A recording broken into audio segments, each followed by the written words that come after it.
भारतीय उद्योग जगत के सबसे चमकते सितारे टाटा ग्रुप जैसे विशाल औद्योगिक साम्राज्य के सर्वे सर्वा रतन टाटा का विश्व उद्योग में अपना विशिष्ट स्थान है। उनकी सफलताओं और उद्यमिता के लिए उन्हें भारतीय हेनरी फोर्ड शीर्षक से सम्मानित किया गया।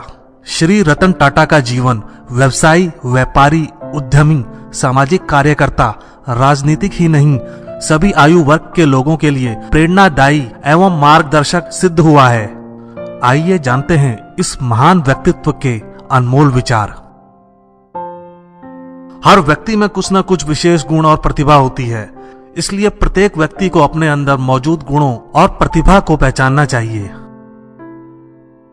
मैं भारत के भविष्य और इसकी क्षमता को लेकर काफी आशान्वित हूं। यह बहुत महान देश है, इसमें बहुत क्षमता है।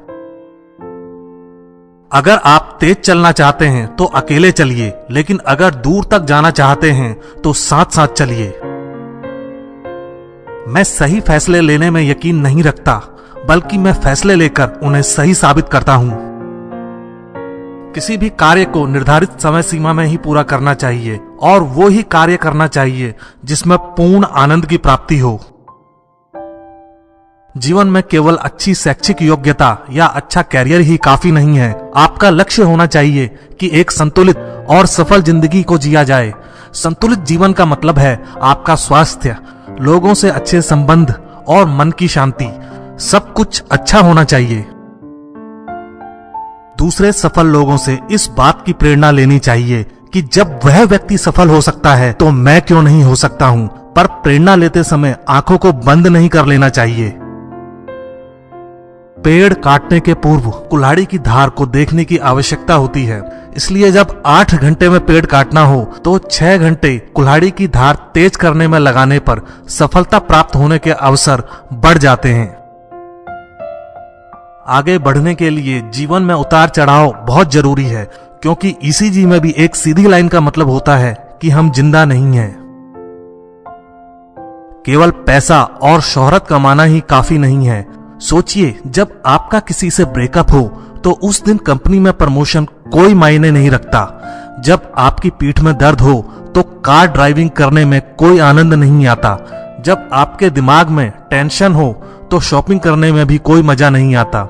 ये जीवन आपका है, इसे इतना भी गंभीर मत बनाइए। हम सब इस दुनिया में कुछ पलों के मेहमान हैं, तो जीवन का आनंद लीजिए, उसे ज्यादा गंभीरता से नहीं लेना चाहिए।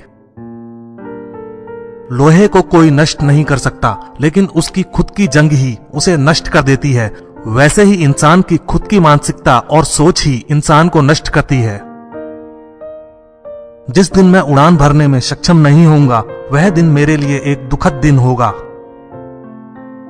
उन सारे पत्थरों को उठाइए जो लोग आप पर फेंकते हैं, और उन पत्थरों का प्रयोग एक मजबूत स्मारक बनाने में करें।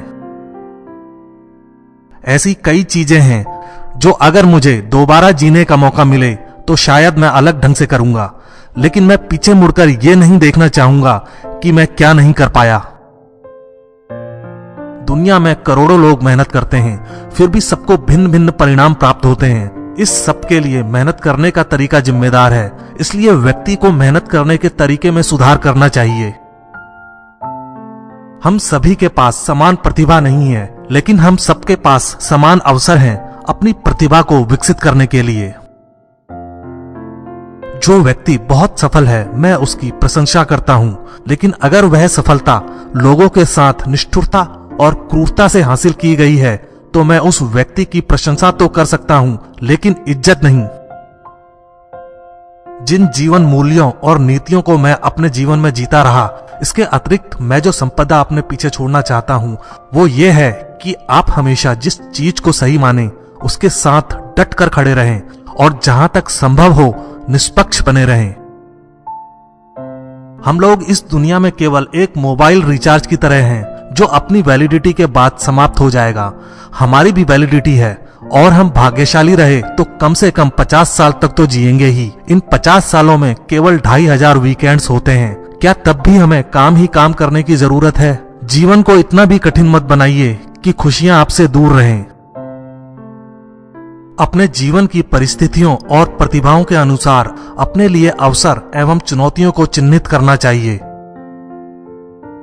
हो सकता है कि मेरे फैसलों से कई लोग दुखी हों, लेकिन मैं उस व्यक्ति के रूप में पहचाना जाना चाहता हूं जिसने कभी किसी भी परिस्थिति में सही काम को सही ढंग से करने के लिए समझौता नहीं किया। सब कुछ ठीक है, कभी कभी काम से छुट्टी लेना, क्लास बंक करना, किसी एग्जाम में कम मार्क्स लाना या छोटे भाई बहनों से कभी झगड़ना, सब ठीक है, चलता है। जब हम जिंदगी के आखिरी पड़ाव पे होंगे तो यह छोटी छोटी बातें हमें हंसाएंगी और कंपनी के प्रमोशन, 24 घंटे लगातार काम, ये सब उस दिन कोई मायने नहीं रखेंगे। हम लोग इंसान हैं, कोई कंप्यूटर नहीं। जीवन का मजा लीजिए, इसे हमेशा गंभीर नहीं बनाइए। दूसरों की नकल करने वाले व्यक्ति थोड़े समय के लिए सफलता तो प्राप्त कर सकते हैं, परंतु जीवन में बहुत आगे नहीं बढ़ सकते हैं। मैं लगातार लोगों को प्रोत्साहित करने, जिस पर सवाल ना उठा हो उस पर सवाल उठाने, नए विचार सामने लाने में शर्मिंदा ना होने और चीजों को करने के लिए नई प्रक्रियाओं को बताने के लिए कहता रहा हूं। यदि ये सार्वजनिक जांच की कसौटी पर खरा उतरता है तो इसे करो, अगर ये सार्वजनिक जांच की कसौटी पर खरा नहीं उतरता है तो इसे मत करो। मैं उनके बाद आया जिनकी उपलब्धियां बहुत बड़ी थीं। Mister J.R.D. टाटा भारतीय बिजनेस कम्युनिटी में लीजेंड थे। वो 50 साल टाटा संगठन के शीर्ष पर बने रहे। आपने लगभग ये सोचना शुरू कर दिया था कि वो हमेशा के लिए रहेंगे। बिजनेस को अपनी कंपनी के हितों से आगे बढ़कर उन समुदायों तक जाना चाहिए जिसे वे सर्व करते हैं। मैं 4 बार शादी करने के बहुत करीब पहुंच गया था और हर बार मैं किसी न किसी डर की वजह से पीछे हट गया। हर अवसर अलग था, लेकिन अब जब मैं इसमें शामिल लोगों को देखता हूं, मैंने जो किया वो इतना बुरा नहीं था। मेरा मानना है अगर शादी हो जाती तो ये और भी कॉम्प्लेक्स होता। मैंने अपनी कंपनी में ये बात भी रखी है, हमें बेबी स्टेप्स लेना छोड़ना होगा और ग्लोबली सोचना शुरू करना होगा। ये सचमुच मददगार लग रहा है। पीपल्स रिपब्लिक ऑफ चाइना का पॉलिटिकल सिस्टम चीजों को बहुत आसान बना सकता है। निर्णय तेजी से लिए जाते हैं और परिणाम भी जल्दी आते हैं। दूसरी तरफ हमारे लोकतंत्र में ऐसी चीजें बहुत कठिन है। मुझे आशा है आज से 100 साल बाद टाटा उपक्रम बहुत बड़ा होगा और भारत में सबसे श्रेष्ठ उपक्रम होगा।